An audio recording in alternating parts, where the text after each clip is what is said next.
Selamat pagi para saudaraku seiman dalam Kristus. Salam sukacita, sehat selalu untuk kita. Untuk itu marilah kita siapkan hati dan pikiran kita untuk mendengarkan firman Tuhan. Tuhan beserta kita sekarang dan selama-lamanya.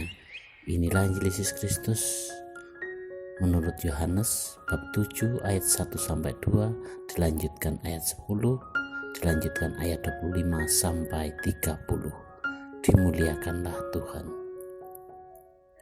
Yesus berjalan keliling Galilea.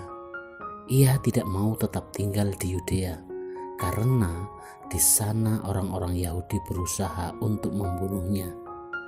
Ketika itu sudah dekat hari raya orang Yahudi, yaitu hari raya Pondok Daun. Tetapi sesudah saudara-saudara Yesus berangkat ke pesta itu, ia pun pergi juga ke situ. Tidak terang-terangan, tetapi diam-diam. Beberapa orang Yerusalem berkata, "Bukankah dia ini yang mereka mau bunuh? Dan lihatlah, ia berbicara dengan leluasa dan mereka tidak mengatakan apa-apa kepadanya." Mungkinkah pemimpin kita benar-benar sudah tahu bahwa ia adalah Kristus? Tetapi tentang orang ini kita tahu dari mana asalnya. Tetapi bila mana Kristus datang, tidak ada seorang pun yang tahu dari mana asalnya. Waktu Yesus mengajar di Bait Allah, ia berseru, "Memang aku kamu kenal dan kamu tahu dari mana asalku. Namun aku datang bukan atas kehendakku sendiri, tetapi aku diutus oleh Dia yang benar yang tidak kamu kenal. Aku kenal Dia sebab aku datang dari Dia dan Dialah yang mengutus aku."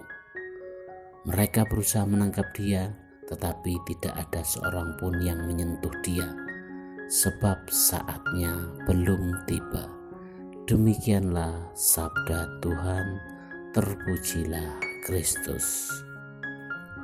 Selamat pagi para sahabatku, sahabat suara hati, para pendengar dimanapun Anda berada.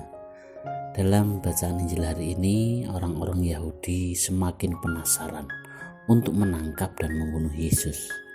Mengapa mereka mau membunuh Yesus yang tidak melakukan kesalahan?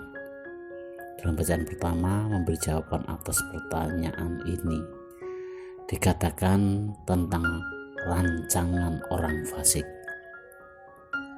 Marilah kita menghadang orang yang baik, sebab bagi kita dia menjadi gangguan dan menentang pekerjaan kita. Orang Yahudi yang ingin membunuh Yesus bukanlah orang fasik, tetapi orang-orang yang gagal melihat pekerjaan bagi Yesus sebagai pekerjaan Allah sendiri. Sungguh bertolak belakang bahwa Yesus yang mengajarkan keutamaan dan melakukan pekerjaan baik itu justru menjadi batu sandungan bagi mereka. Para sahabatku, sahabat suara hati, rekan muda dan para pendengar dimanapun Anda berada, ketaatan yang buta terhadap aturan, terhadap hukum dan ajaran agama membuat mata hati mereka tertutup bagi karya keselamatan Allah. Allah dapat bersabda lewat macam-macam orang dan bermacam-macam peristiwa. Bahkan tidak harus dia seorang nabi atau melalui peristiwa-peristiwa yang dianggap besar. Demikian juga karya Allah dapat terwujud dalam segala macam cara.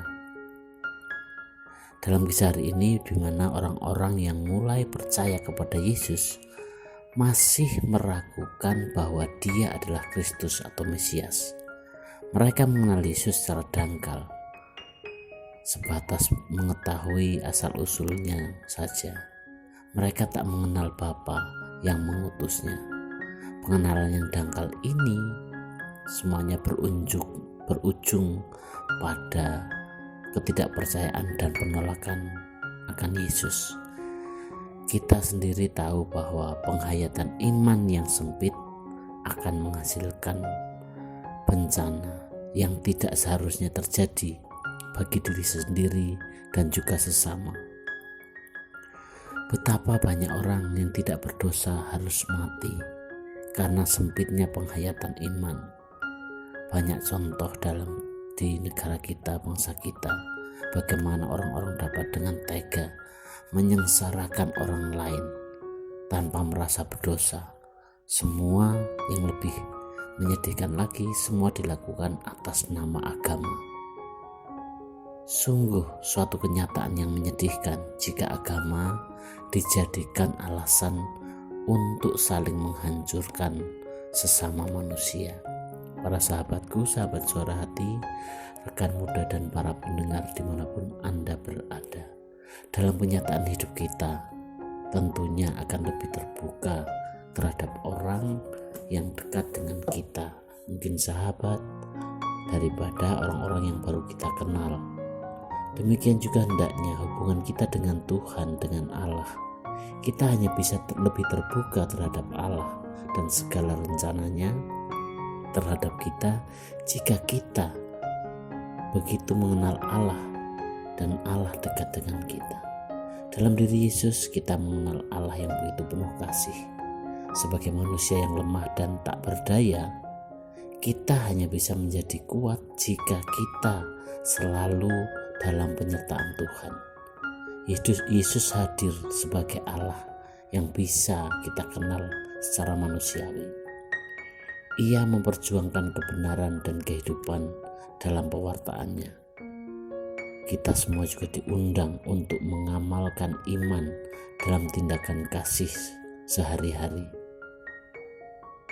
Untuk itu, baiklah kita senantiasa membangun relasi yang dekat dengan Tuhan yang penuh kasih dan mengamalkan iman dalam tindakan kasih, jujur, adil dalam kehidupan sehari-hari, sehingga keberadaan kita sungguh-sungguh bisa membawa sukacita, terutama bagi orang-orang yang lemah, miskin, dan tertindas.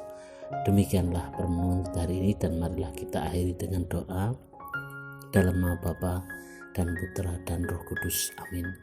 Bapa yang penuh kasih, ajarilah kami untuk merasakan dan melihat kehadiran-Mu dalam hidup sehari-hari, dalam orang-orang yang biasa yang kami jumpai, terutama mereka yang membutuhkan, difabel, menderita, agar kami dapat mengamalkan iman kami dalam tindakan kasih nyata kepada mereka. Ini semua kuserahkan kepadamu Tuhan, dengan perantaraan Kristus Tuhan kami. Amin. Dalam nama Bapa dan Putra dan Roh Kudus. Amin.